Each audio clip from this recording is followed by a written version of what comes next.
Have you ever been scrolling through social media and suddenly felt this invisible weight pressing down on you? You see friends showing off a new car, colleagues getting a promotion, people traveling the world, and you look at your own life and can't help but wonder, am I falling behind? Am I moving too slowly? That feeling, that anxious, nagging feeling of comparison, is painfully familiar, isn't it? We live in a world that glorifies speed. The fastest person wins. The one with the most succeeds.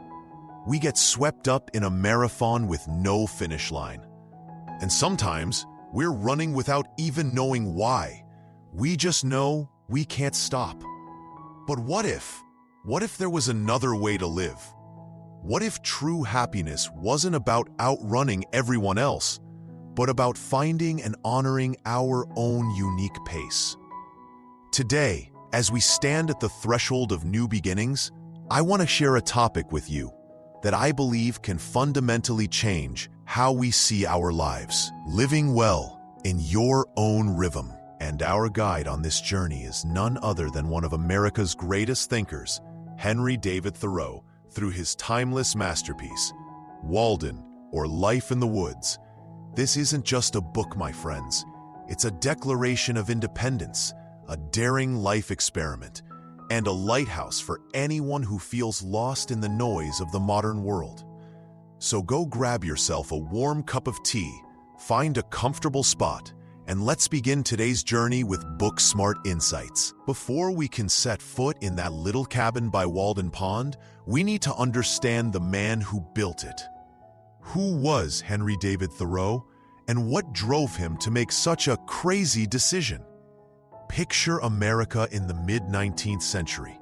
The Industrial Revolution is roaring to life. Factory smokestacks dot the skyline, and railroads stretch across the country like iron veins. Everyone is caught in a new whirlwind of wealth, materialism, and ambition. Progress is the mantra of the era. In the midst of this, there was a brilliant young man named Henry David Thoreau. He was a graduate of the prestigious Harvard University, a perfect launchpad for anyone wanting a stellar career. He was intelligent, talented, a gifted writer, and even an inventor. After running a school with his brother, he went to work in his family's pencil factory, where he single-handedly invented a new technique that created the best pencils in America. The path to wealth and success was laid out right before him. He could have easily become a leading businessman and a captain of industry. But do you know what he did? He walked away. He chose not to ramp up pencil production because for him, repeating the same task day after day just to make money was a form of torture. He refused to trade his life for a nicer house or fancier meals. The people around him were baffled. They saw him as a failure, someone who couldn't get ahead. As they grew richer, Thoreau grew poorer, and he was at times unable to even pay his rent. When someone advised him to be more like everyone else, he responded with an immortal line, one I want you to remember. I would rather sit on a pumpkin and have it all to myself than be crowded on a velvet cushion. Can you feel the defiance and the pride in that statement? Thoreau didn't see his material poverty as a failure. He saw it as freedom. He refused to play the game society had set up because he realized its rules weren't for him. He was listening to a different call, a drumbeat coming from deep within his soul. The author Haruki Murakami, another champion of individualism, once wrote, "No matter what the world says, I will believe in my own feelings. No matter what others think, I will not break my own rhythm." Thoreau lived this philosophy for more than a century before Murakami was even born. So before we label Thoreau an eccentric, let's see him as a pioneering sage. He was one of the first to recognize the danger of materialism, that people were becoming the tools of their tools. He wasn't left behind. He simply chose a different path, a path that led inward, and that path took him to the shores of Walden Pond. And so, on July 4th, 1845, American Independence Day, a symbolic date for freedom, Thoreau began his own personal Declaration of Independence. With a borrowed axe, he walked into the woods by Walden Pond. When many people hear living alone in the woods, they imagine a reclusive, miserable life of escape. But for Thoreau, that was never the point. He stated his reason with crystal clarity, and it forms the very heart of this book. I went to the woods because I wished to live deliberately, to front only the essential facts of life, and see if I could not learn what it had to teach, and not, when I came to die, discover that I had not lived. Can you feel the weight of those words? Not when I came to die, discover that I had not lived. This is the ultimate fear, not the fear of death, but the fear of having lived a meaningless life, an automated life, a life programmed by others. Thoreau built his own small cabin with his own hands. He wasn't in a hurry. He worked slowly, peacefully, feeling the grain of the wood, listening to the sound of his axe echo through the forest. The total cost to build his home and live for the first 8 months was just $28.12. An unbelievable figure compared to what people paid for a conventional house. With this act, he proved that our most essential needs are actually very simple. His life at Walden was a symphony of simplicity and solitude.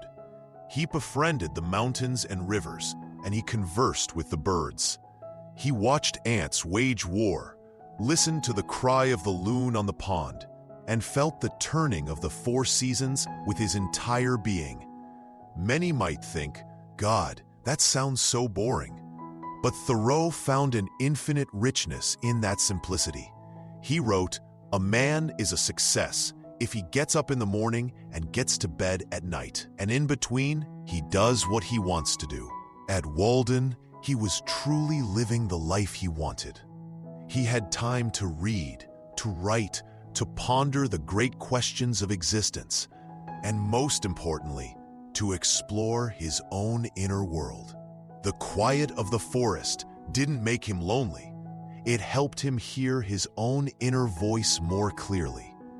He realized that the most terrifying loneliness isn't being by yourself, but being in a crowd and feeling completely alone. Readers from all over the world have been moved by Thoreau's words. One person on Goodreads wrote, "Walden doesn't teach you to go live in the woods. It teaches you how to find your own woods, even when you're living in the city. It's a state of mind." Another shared, "Reading Thoreau for the first time, I felt like someone had finally put into words all the thoughts I'd kept hidden inside. I felt seen." That is the magic of Walden. It's not a blueprint to be copied. It's an invitation for us to ask ourselves, what are the essential facts of my life? And am I truly living, or am I just existing? So what practical lessons can we, the people of the 21st century, take away from Thoreau's experiment? How can we apply the Walden philosophy to our complex modern lives? This is the most important part, so let's dive in. Lesson number 1, redefine a rich life. Society tells us that being rich means having a lot of money, a big house, a fancy car. But Thoreau offers a radically different definition, one that I believe will be an aha moment for you.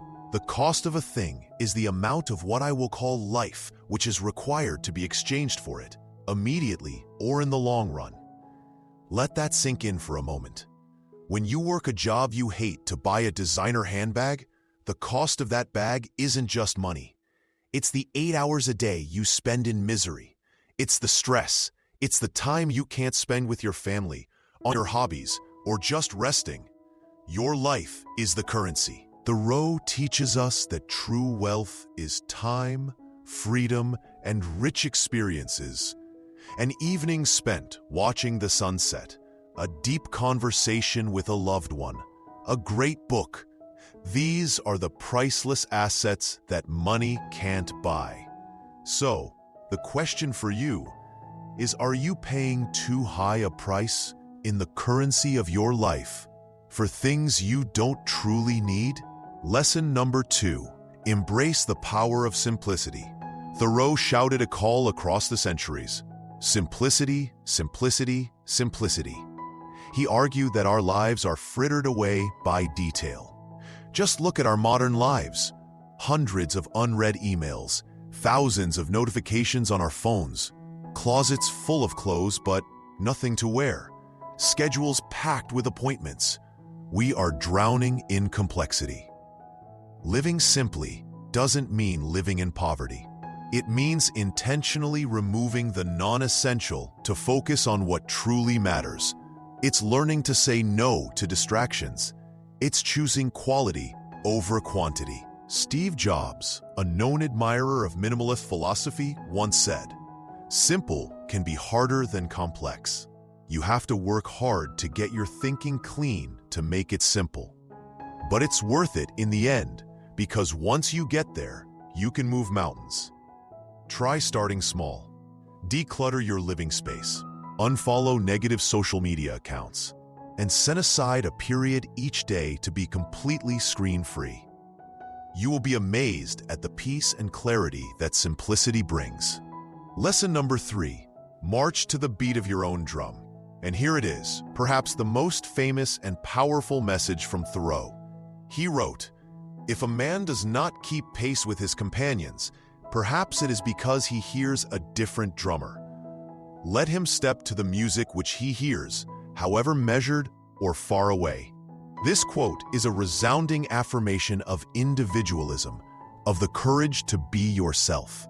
In life, there will always be society's drumbeat. The beat of get a stable job, the beat of get married before you're 30, and the beat of buy a house. But inside each of us, there is our own unique drummer, the voice of our passions, our dreams, the person we truly want to be. The problem is that society's drum is so loud, so overwhelming, that we often can't hear our own. To live by your own rhythm requires the courage to plug your ears into the noise and listen to your heart. Do you have a passion for painting but work as an accountant? Do you love volunteer work but feel stuck in an office? Where is your drummer? Take some quiet time to listen to it. Following it doesn't mean you have to quit everything tomorrow, but you can start by acknowledging it exists and making a little space for it in your life. Now, I know what many of you might be thinking.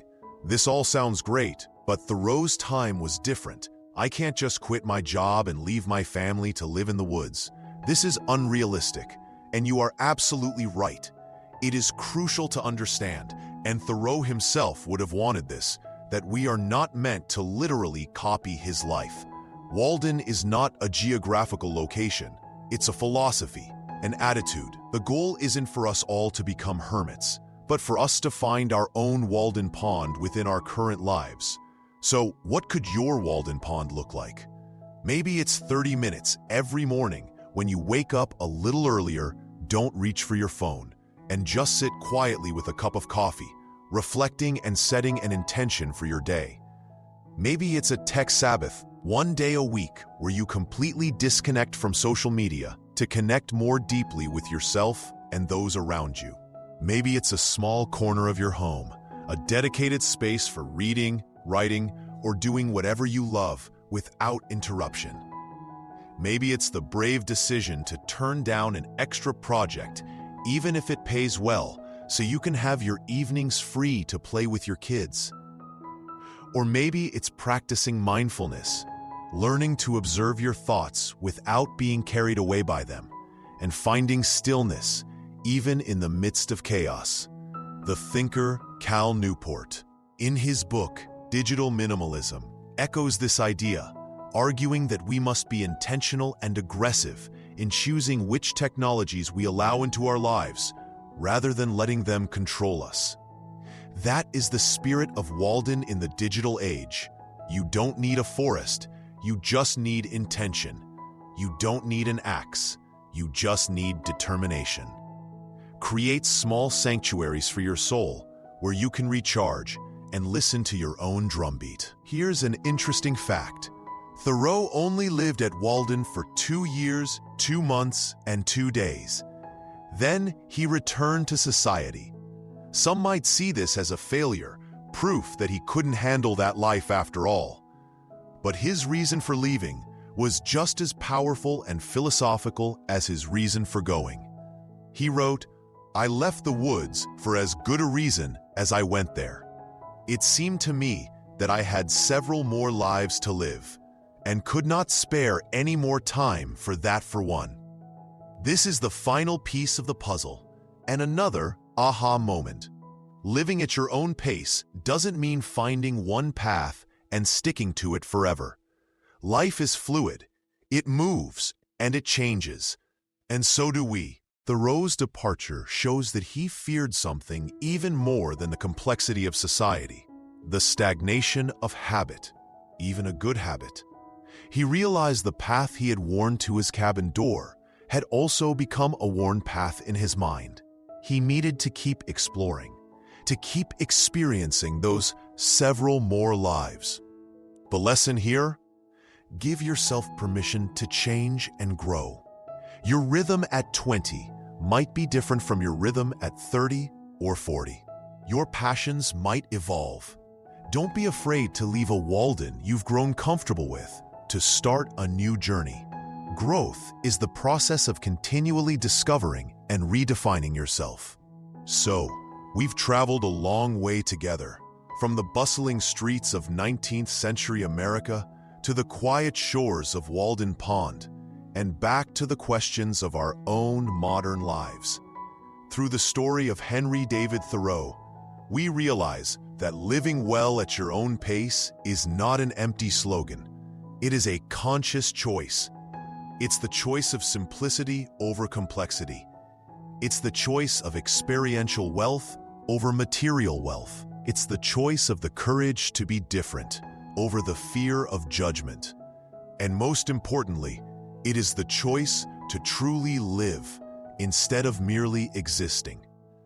Walden might not be a book for everyone, but its messages are.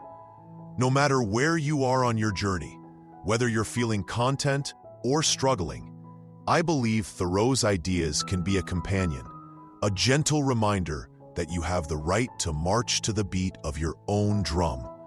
At the end of the book, Thoreau leaves us with a line full of hope, a line I want to leave with you as a wish for your own path forward. The sun is but a morning star. What he means is that there is always something new to discover. There is always a new dawn waiting as long as we dare to open our eyes and look. Life isn't a straight line. It's a series of sunrises. Thank you so much for spending your time with me here today. I truly appreciate it. And now, I would love to hear the drumbeat from you. Please leave a comment below and share with me. After watching this, what is one small step you will take today to start living more in your own rhythm? It could be taking 15 minutes of quiet time, saying no to an unnecessary invitation, or simply writing down what you're passionate about. Every share is a precious source of inspiration for our Book Smart Insights community. If you found this video helpful, please don't forget to give it a like to show your support. And most importantly, subscribe to the channel and hit the notification bell so you don't miss our next journey into the world of books. Thank you all so much once again. May we all find the courage to step into the music that we hear. I'll see you in the next video.